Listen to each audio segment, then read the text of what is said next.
Salutations, everybody. It is Matty here today. What a week for this to drop. We've been talking a lot about Bethesda, remasters, remakes, and we get the biggest update yet for Skyblivion, the Oblivion remake in Skyrim, a game that saved me from the brink. Ladies and gentlemen, I was there teetering on the edge of being a casual. I was there gaming hard on Call of Duty World at War, and I'd dip out for Resident Evil 5 co-op. I'd dip out for Mass Effect 1, but I'd always come back to that Call of Duty. Then, across my desk slides a copy of Elder Scrolls 4 Oblivion. It was a random pickup at $10, and I thought to myself, what's this all about? Let's see.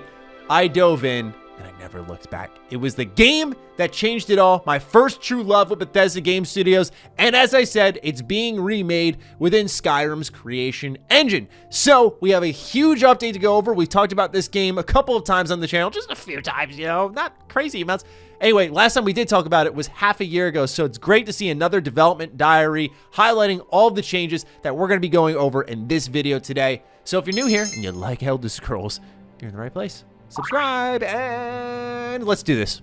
First and foremost is the majority of the map is in the final stages of development. Now, they did not give a release date throughout this entire update, so hold your horses. We don't have it yet, and we want them to take their time with it. Do it right, because they are making some changes, and they do note some of those changes. So they started going region by region, highlighting what exactly is shifting within the development of them compared to the original product, because this is a remake, and they have taken some creative liberties. One that is a huge fan of Oblivion, I think, are smart ones that if Bethesda were doing this, would likely do the same thing. So, what are those changes? For starters, they are currently looking at Fall Forest, which they rebuilt and redesigned compared to the original counterpart. They enlarged it so that this would play a much more prominent role in Oblivion. It's actually one of the highlights of the open world. It's one of my favorite places to explore, and now they have expanded it. What they've really done as well with some of these locations is, I think, made them more lore friendly. If technology had allowed it, I think some of these areas would have been more well represented, like the Gold Coast we're going to talk about in a little bit, whereas it just looked like another area with some grass in Oblivion. And so that's where I really started to see, now we're getting to some real changes, because Fall Forest was at least recognizable, but Gold Coast received some significant changes on a visual level now to really match exactly what the Gold Coast is. So they said that that is also an area that's near completion, which they redesigned as well to better fit the name, which you can see right now. It's, you know, get this, a coast. Progress around the city of Anvil has also mostly wrapped up, which they did say will be spotlighted in a future update, but they indicated that there are farmsteads and caravans outside the city to bring more life to this locale. Then they moved on to Blackwood. This is the southern swamp of Cyrodiil, where they added border gates as new points of interest in the area to liven it up a little bit more, so it's not just drab. It's much more different on an aesthetic level too. You'll see it's foggy, it's more dark in these areas, and that gives so much life to the map because there's diverse biomes. What I like more than anything, believe it or not, is really, to me, those border gates, right? It fuels the lore because it would lead to, I believe they said, the Black Marsh. And so having them there makes sense so you don't wander out of the map. But at the same time, points of interest are always good. It's really the hook of a Bethesda Game Studios game, in my opinion, alongside unique weapons and armor and great quests. But beyond that, they have added these new points of interest, which I think are excellent. On top of that, in the region of Blackwood, they started working on Leyawiin, which has been built from the ground up using concept art. And you'll actually see here on screen that this new layout would allow for ship passage based off what it actually was supposed to be. Whereas Leyawiin in the original Oblivion was more of a tight city, more circular, if you will, where this has bridges and diverse districts, a chapel. I mean, there's so much more life to this game, and of course that's why it's taking a while, no matter what. It would have taken a long while, but this is why it's probably taking them an extra couple of years, because they're really going to the length to diversify the map of Oblivion in a way that Bethesda was unable to realize back in 2006 when this game released. While it was leading in technology back then, of course, a decade and a half later, you got some stuff you got to work through here, and so they're making the right changes in my eyes. They're keeping the DNA, they're keeping the heart and soul of what made Oblivion tick, right? But now they're visually diversifying them, because what's important to note here, and we'll get into this in a little bit, like the dungeons that type of stuff was really weak because they didn't have as big of a team back then, Bethesda Game Studios. They were just shy of 100 people at the time of making this game. And this is something that's definitely worth noting because it's what made the game so impressive to people. It's what really put BGS on the map, was their ability to make these AAA behemoths, but yet at the same time have a short staff because of all the chemistry they had in the office and how they just did it right. I mean, they did excellent work. And it really wasn't until Fallout 4 that they truly grew exponentially. Now with the acquisition of Microsoft, it's a completely different story. And now you look at this mod team here, and I feel like they're almost replicating the same magic we'll see in the final product, but I'm getting that feeling like what Bethesda did so many years ago. They moved on to talk about forts specifically. There are 52 total forts in Oblivion, 28 of which are complete in the redesign of this mod. What they did to accomplish this was created what's called a fort kit, which will allow for more varied forts. Once again, diversity is the name of the game because the visual variety, not that great in Oblivion. But anyway, they showed off a couple of forts to give you a good example of what that's like. So they displayed Sancor Tor, which was the final resting place of Titus Septim. They showed off Fort Blue Blood, which was the beacon of the Imperial power, which is now abandoned and eroded. And they also showed off Fathus Arin's Tower, which is an entirely different design, probably the most notable difference out of the three I just mentioned and that they had shown off. But this is going to be a major part of the game.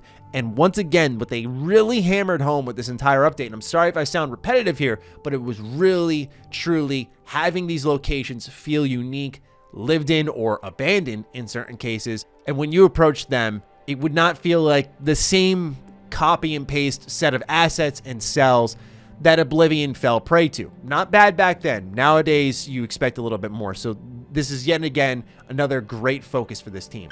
Carrying on into interior and dungeon design, they showed off some interiors like Bravo's Skooma Den, the local inn, and various houses that the citizens hold that would reflect the occupations they have. Once again, just breathing life into this game, into the cities that you'll be exploring. But more important than anything, I would have to say, is the dungeon design, which they said they made a strong effort on. They have created biome-specific kits. So, for example, there is a Jerome Mountains kit, and they've worked on over 40 of the 115 total cave systems, which are now in progress. So, they haven't even hit the halfway point there. If there's anything I want them to just coast smoothly, take their time on, let it be this. The dungeons in Oblivion, when I re-reviewed the game, and I want to say 2018, the dungeons in Oblivion needed some work. They really did. And they weren't bad because if you understand the test of time, but knowing now that they have really overhauled it and created specific kits for biomes so that they're more visually representative of the area you are in the world, oh man, that's going to be a night and day difference. I cannot wait. Continuing on, they have highlighted with a special shout out their nav mesh team, which they said are responsible for the familiar patterns of a BGS game, such as particular enemies spotting you and making their way to you in the open world. This has been a big focus, and between this and the dungeon design, they did call for people to sign up. So as always, I leave their content linked down below. This is more of a video to signal boost things as well as show my own hype. But for me personally, I just wanted to put it out there that if you're watching this, you work with the creation kit, you're familiar with content there, then by all means, hop in, get involved with this project, and shoot your shot, man. What are you doing? You're sitting there watching me when you could be shooting your shot. So go do that, man. They also highlighted 3D assets, which there are a total of 8,032 of. Architecture remains the biggest part of the project they have yet to overcome when it comes to 3D assets. They have nearly finished remaking all of the Oblivion armor sets and weapons, along with adding in new, unique weapons and armor. I have a special nostalgia for unique weapons and armor. It was one of the hooks for Oblivion that got me involved, right? Then I moved to Skyrim, and I remember, dude, junior year of high school, I was game planning my content. I was like, I'm going to do rare weapon and armor guides because I loved watching them way back when. And so I dove in, I made them, and that was the first true spurt of growth this channel saw.